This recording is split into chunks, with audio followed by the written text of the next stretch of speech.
Nah, ini sesuai Kemenpan RB nomor 11 tahun 2024 tentang jabatan pelaksana Bapak Ibu. Ini sudah ditetapkan juga formasinya. Jadi tahun ini kita ada juga jabatan-jabatan yang sesuai dengan jabatan pelaksana untuk P3K.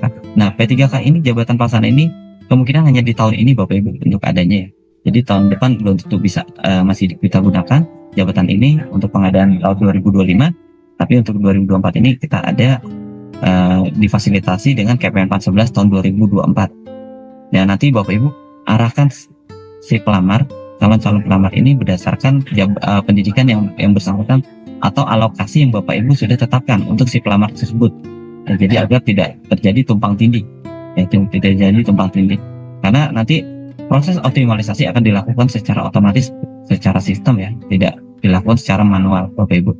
Jadi kalau misalnya ada penata layanan operasional kosong di satu tempat, maka diisi dari tempat lain ya. Jadi penempatan lain, unit penempatan lain itu dilakukan secara otomatis by sistem optimalisasi ini. Nah, ini merupakan dokumen default P3K Bapak Ibu. Ini Bapak Ibu dari sekarang boleh langsung menginformasikan ke tenaga non ASN di instansi Bapak Ibu untuk mempersiapkan dokumen-dokumen tersebut. Seperti pas foto, ini dokumen wajib seperti pas foto formal terbaru berlatar belakang merah. Ini juga udah boleh mulai disiapkan untuk tenaga non ASN yang mulai foto gitu. Terus KTP, ini KTP asli Bapak Ibu. Kalaupun KTP-nya hilang, nanti digantikan dengan suket dari Dukcapil. Tapi karena waktunya masih ada, upayakan untuk menggunakan KTP asli ya, untuk mempermudah nanti pada saat pelaksanaan ujian CAT. Karena pada saat pelaksanaan ujian CAT, Bapak Ibu juga di instansi nanti pada saat pendaftaran ujian CAT di lokasi ujian CAT itu juga nanti mengecek keabsahan KTP-nya. Nah, selanjutnya ijazah. Ini ijazah asli bagi lulusan luar negeri seperti biasa, seperti dengan CPNS, wajib melampirkan surat keputusan penyetaraan ijazah dari Kementerian Pendidikan, Kemendikbudristek, seperti itu. Begitupun dengan transkrip nilai, Bapak Ibu. Dan perlu diingatkan karena ini ada P3K pelaksana yang pendidikannya mulai dari SD sederajat, SMP sederajat, dan SMA sederajat, maka ada potensi ijazah dan transkrip nilai di dokumen yang sama ya. Jadi bisa jadi halaman depannya ini ijazahnya, halaman belakangnya itu transkrip nilai. Bisa jadi itu nanti dijadikan satu file seperti itu. Nah, bagi Bapak Ibu ini perlu diingat juga, ini mulai diingatkan kalau misalnya ada pegawai di Bapak Ibu, pegawai non ASN yang ijazahnya atau transkrip nilainya hilang, silakan diurus untuk surat keterangan pengganti ijazah. Surat keterangan pengganti ijazah dari pihak yang berwenang.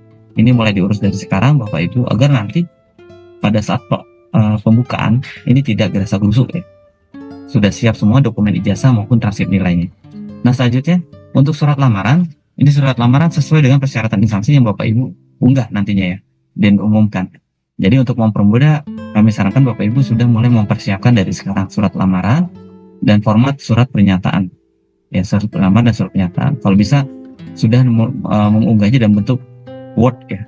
Jadi agar mempermudah para pelamar sehingga tidak perlu lagi kalau misalnya bentuknya PDF, ini harus di-convert ke dalam file PDF, file Word gitu ya. Nah, kalau bentuknya Word kan tinggal mereka unduh, tinggal mengisi sesuai dengan format yang Bapak Ibu udah siapkan. Nah, selanjutnya surat pengalaman kerja. Ini surat rekomendasi pengalaman kerja ditandatangani minimal oleh pimpinan unit kerja. Tapi jika Bapak Ibu menetapkan misalnya ini wajib ditandatangani oleh eselon 2 atau kepala badan, itu silakan Bapak Ibu. Tapi ini harus diumumkan agak jauh-jauh hari ya, agar nanti pelamar juga ada waktu untuk mempersiapkan dokumen-dokumen tersebut. Nah, selanjutnya ini untuk sertifikat. Ya, sertifikat ini nanti kalau untuk ada guru nanti ada sertifikat pendidik untuk P3K guru, dan bagi jabatan yang wajib STR ini untuk nakes ya, itu juga ada sertifikatnya STR, surat tanda registrasinya itu nanti disiapkan juga oleh masing-masing pelamar. Dan Bapak Ibu perlu diingat juga nanti pada saat pengumuman jabatan mana aja yang wajib ada mengupload STR itu juga Bapak Ibu umumkan juga ya. Atau ada jabatan yang misalnya sertifikatnya ditentukan oleh instansi pembina, itu ada, Bapak Ibu silakan. Tapi kalau Bapak Ibu misalnya jabatannya seluruhnya jabatan pelaksana, P3K pelaksana, maka sertifikat yang ditentukan instansi pembina ini tidak perlu ada ya, karena tidak ada sertifikatnya seperti itu. Nah, ini berikutnya ini merupakan mekanisme P3K, mekanisme P3K, seleksi P3K Bapak Ibu. Jadi nanti ada pelamar prioritas. Ini untuk Bapak Ibu di instansi, ini sesuai dengan peraturan Kemenpan. sampai dengan saat ini ya 347, 348, 349 ini ada pelamar prioritas. Nah kalau di guru itu prioritas itu berarti pelamar P1, sisa P1 ya masih ada. Dan kalau di JF Kesehatan itu D4 bidang pendidik tahun 2023 ya, jadi itu merupakan pelamar prioritas. Dan nanti ada juga XTHK2 kalau Bapak Ibu masih ada pelamar XTHK2, dan ini non ASN terdata di database BKN ya. Jadi nanti urutan prioritasnya seperti ini Bapak Ibu. Jadi berapapun nilainya kalau prioritas dia langsung lulus itu sesuai Kemenpak. Dan yang paling penting para pelamar ini bekerja di instansi Bapak Ibu dan minimal sudah 2 tahun berturut-turut pada saat melamar ya.